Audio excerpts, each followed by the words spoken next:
અમદાવાદમાં ISKCON bridge અકસ્માત કેસમાં સુપ્રીમ કોર્ટમાં કાર્યવાહી, જ્યાં આરોપી તથ્ય પટેલની જામીન અરજી મામલે સુનાવણી છે। સુપ્રીમ કોર્ટે 1 કરોડ રૂપિયાનો જામીન બોન્ડ ભરવાનો આદેશ આપ્યો છે।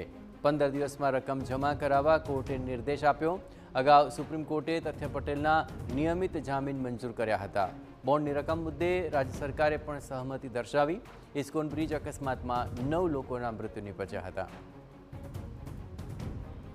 વધુ વિગતે વાત કરવા માટે જોડાઈ રહ્યા છે ટીવીના સંવાદદાતા રોનક। આ પહેલા નિયમિત જામીન મળ્યા હતા અને આજે સુપ્રીમ કોર્ટ તરફથી આ જામીન મંજૂર થયા છે। શું વધુ વિગતો મળી રહી છે હાલ?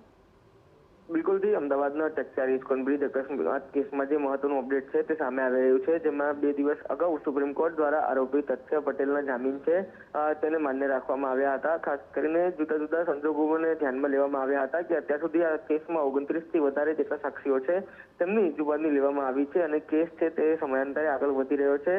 તે તમામ બાબતોને ધ્યાને લઈને સુપ્રીમ કોર્ટ દ્વારા નિર્ણય છે તે આપવામાં આવ્યો હતો।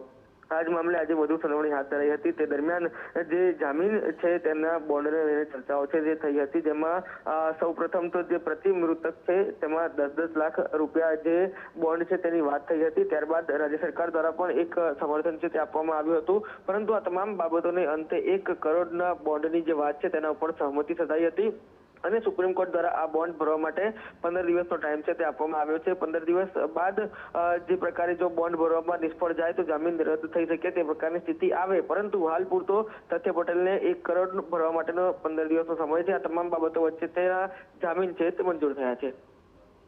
આભાર રોનક। તમામ ગતિવિધિઓ પર આપ નજર રાખતા રહેજો। તો સુપ્રીમ કોર્ટે 1 કરોડ રૂપિયાને લઈને આ બોન્ડ ભરવા માટે આદેશ આપ્યો છે।